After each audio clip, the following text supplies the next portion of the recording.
Dando continuidade ao nosso estudo sobre a fase bioquímica da fotossíntese, nós já vimos que as plantas podem ser classificadas em plantas C3, plantas C4 e plantas tipo CAN.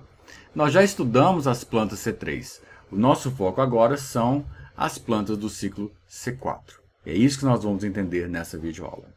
E como nós dissemos anteriormente, se vocês entenderam o ciclo C3, o ciclo C4 é uma pequena adaptação ao ciclo C3. Se vocês não entenderam o ciclo C3, vocês não vão entender o ciclo C4.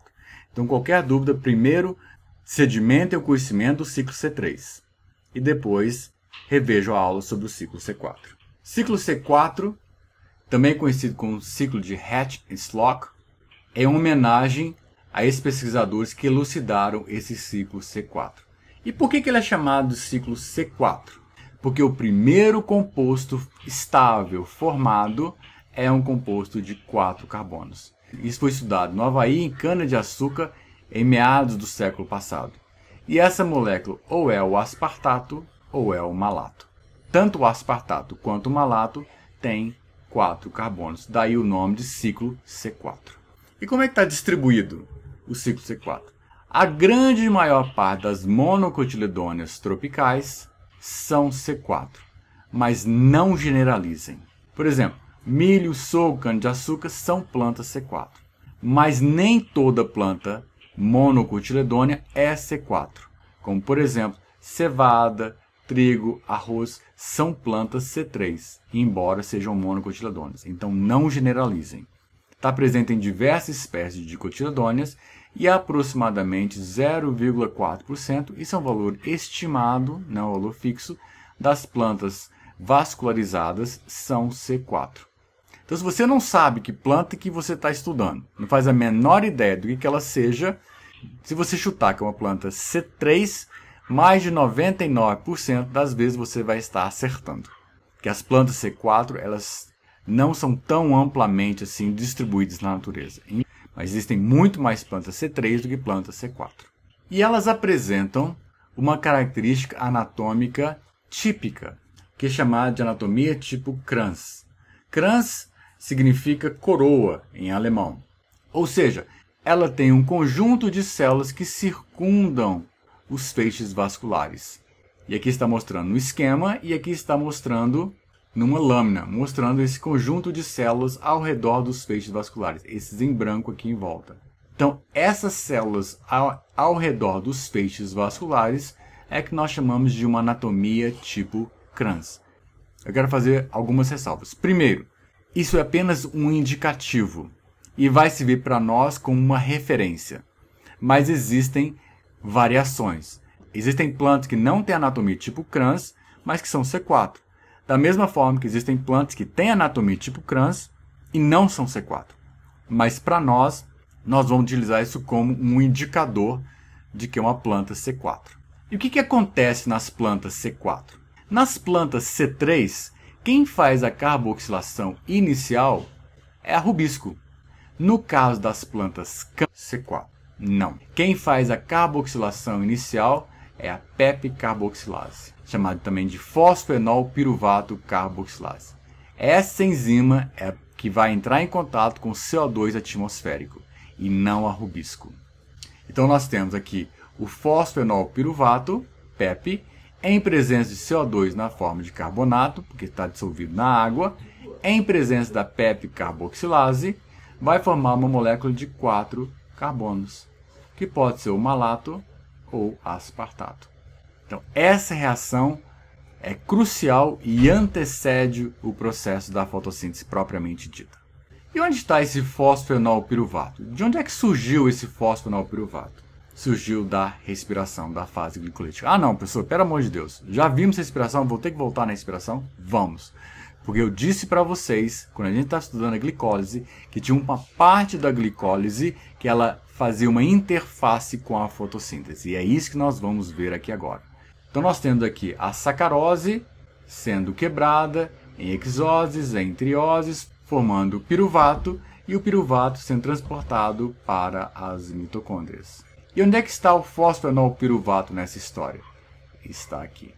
Fazendo uma ampliação desta área, nós temos o piruvato, que é o piruvato que vai para as mitocôndrias. Mas o que antecede o piruvato é o fosfenol piruvato, PEP.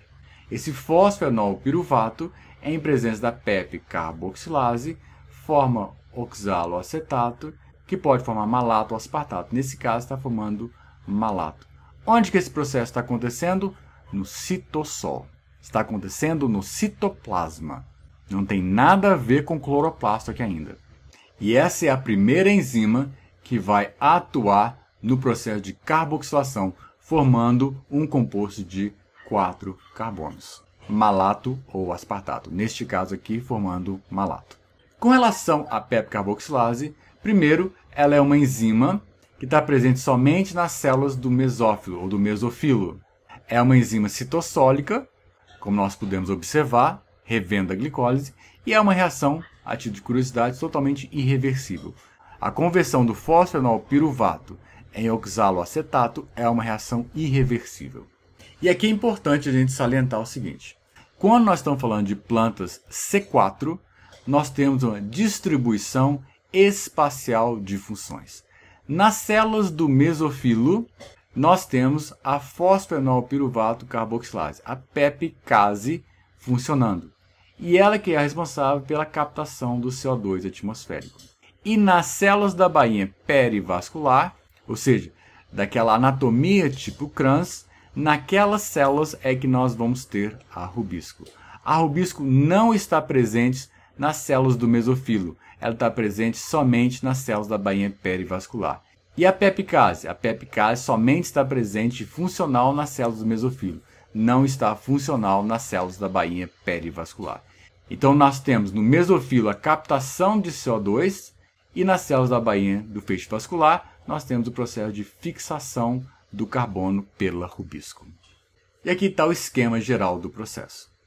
Aqui nós temos as células do mesofilo e aqui nós temos as células da bainha perivascular. O que vai acontecer? Nós vamos ter o CO2 na forma de carbonato, em presença do fosfenol piruvato. Aqui está a PEP carboxilase funcionando. Vai haver o processo de carboxilação, formando um composto de 4 carbonos. Este composto de 4 carbonos vai ser transferido para as células da bainha perivascular. Nas células da bainha perivascular, ele vai sofrer um processo de descarboxilação, liberando CO2 e formando um ácido de 3 carbonos. Este ácido agora retorna para o mesofilo para regenerar o fosfenol piruvato. E o que acontece com o CO2 que foi liberado lá nas células da bainha perivascular? Ele é captado pela rubisco e faz o ciclo C3, exatamente igual ao que a gente já viu quando estudou o ciclo C3 na aula anterior. O que está acontecendo lá? Está havendo a carboxilação, está havendo a redução, está havendo a regeneração. Exatamente o mesmo ciclo de Calvin está acontecendo. Então, dentro do ciclo C4, eu tenho o ciclo C3 funcionando. Tudo que nós falamos para o ciclo C3 é válido agora quando nós falamos neste momento aqui agora. Então, o que o ciclo C4 está fazendo? Está concentrando o CO2 nas células da bainha perivascular. Aqui uma outra representação do processo. Aqui eu tenho as células do mesofilo, aqui eu tenho células da bainha perivascular.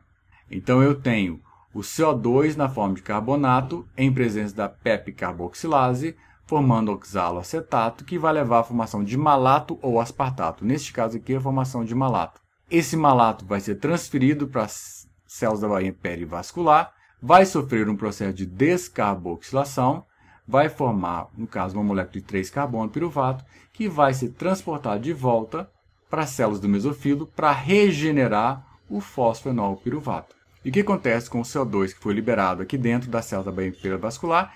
Ele vai ser incorporado pela rubisco no ciclo C3. Qual que é a importância fisiológica do ciclo C4? É que eu estou fazendo um aumento de concentração. Eu estou concentrando CO2 nas células da bainha perivascular. Eu estou concentrando o CO2 aonde a rubisco funciona. Que a rubisco está presente somente nas células da bainha perivascular. Com esse aumento da concentração, eu tenho uma menor atividade oxigenase da rubisco. Portanto, eu tenho uma menor taxa de fotorrespiração. Porque a rubisco agora vai passar mais tempo funcionando como uma carboxilase do que como uma oxigenase. Por quê? Porque eu estou concentrando o CO2 aonde a Rubisco funciona. Lembrando que o oxigênio e o CO2 competem pelo mesmo sítio ativo da Rubisco. E por isso, a fotorrespiração nas plantas C4 ela é praticamente indetectável. Por que isso acontece? Porque a pepicase, que está funcionando nas células do mesófilo ou mesofilo, elas vão pegar o CO2 e vão transportar esse CO2 na forma de malato ou de aspartato para as células da bainha perivascular. E lá, nas células da bainha perivascular, é que eu tenho a Rubisco.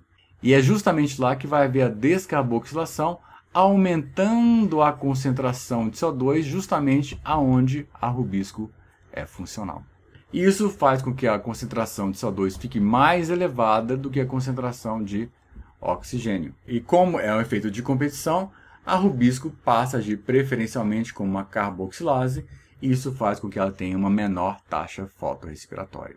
E isso é extremamente importante do ponto de vista ecológico, que nós vamos discutir em outras aulas sobre a fotossíntese.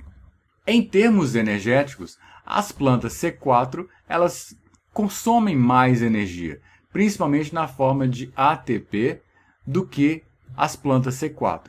Por quê? Porque ela vai utilizar 2 ATPs a mais para regenerar o fosfenol piruvato, que vai ser o aceptor inicial de carbono em presença da pepicase.